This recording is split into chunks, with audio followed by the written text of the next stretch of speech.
జై సీతారాం. దేశం ఎంత అభివృద్ధి చెందినా అవినీతి వల్ల ఆ అభివృద్ధి ఫలాలు అందరికీ అందకుండా కొందరికే పరిమితమైపోతున్నాయి. అవినీతి వల్ల దేశానికి జరిగే నష్టంలో ఇది ఒక కోణం మాత్రమే. మరో కోణంలో చూస్తే మహిళల ఆత్మగౌరవానికి భంగం కలిగిస్తోంది ఆ అవినీతి. అది ఎలాగో చూద్దాం. సామాన్యుడు బ్రతకడానికి ఎంతో కష్టపడి డబ్బును సంపాదించుకుంటాడు. ఆ డబ్బుతో తనకు అవసరమైన వస్తువులను సేవలను కొనుక్కుంటాడు. ఆ వస్తువులు సేవలకు న్యాయబద్ధంగా కాకుండా అదనంగా చెల్లించవలసి వచ్చినప్పుడు అతనికి కోపం రావడం సహజం. అందుకోసం కొట్లాడతాడు. ప్రయోజనం లేనప్పుడు ఏం చేస్తాడు? మనసులో తిట్టుకుంటాడు. ఏమని తిట్టుకుంటాడు? దాదాపుగా ప్రతి ఒక్కరూ తాము ఎదుటివాడి వల్ల నష్టపోయినప్పుడు, వాణ్ణి ఏమీ అనలేనప్పుడు తిట్టుకునే ఉంటారు. ఏమని తిట్టుకుంటారు? మొదటి తిట్టు లంచ కొడుకు అని. తరువాతి తిట్లు వీడి అమ్మ, వీడి అక్క, వీడి పెళ్ళాం అని. ఇవన్నీ మనసులోనే తిట్టుకుంటాడు. అన్ని సమాజాల్లోనూ అన్ని భాషల్లోనూ దాదాపు అదే అర్థాన్నిచ్చే తిట్లు తిట్టుకుంటారు.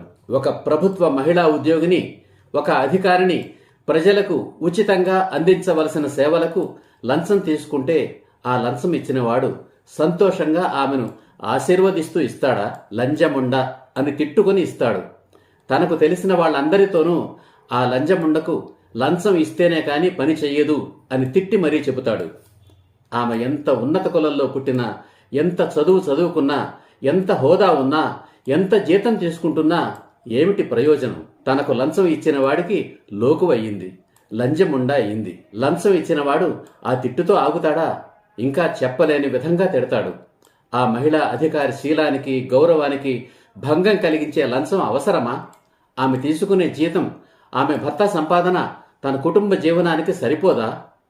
అదే ఒక ప్రభుత్వ పురుష ఉద్యోగి లంచం తీసుకున్నాడు అనుకుందాం. లంచం ఇచ్చినవాడు ఆ ఉద్యోగిని ఏమని తిట్టుకుంటాడు? మొదటి తిట్టు లంజ కొడుకు అని. తర్వాతి తిట్లు వీడి అమ్మ, వీడి అక్క, వీడి పెళ్ళాం, వీడి కూతురు, ఇంకా చెప్పలేని విధంగా తిట్టుకుంటాడు. తనకు తెలిసిన వాళ్ళందరితోనూ ఆ లంజ కొడుకు లంచం ఇస్తేనే గాని పని చెయ్యడు అని తిట్టి మరీ చెబుతాడు. ఆ అవినీతి అధికారి ఎంత ఉన్నత కులంలో పుట్టినా, ఎంత చదువుకున్నా, ఎంత హోదా ఉన్నా, ఎంత జీతం తీసుకుంటున్నా ఏమిటి ప్రయోజనం?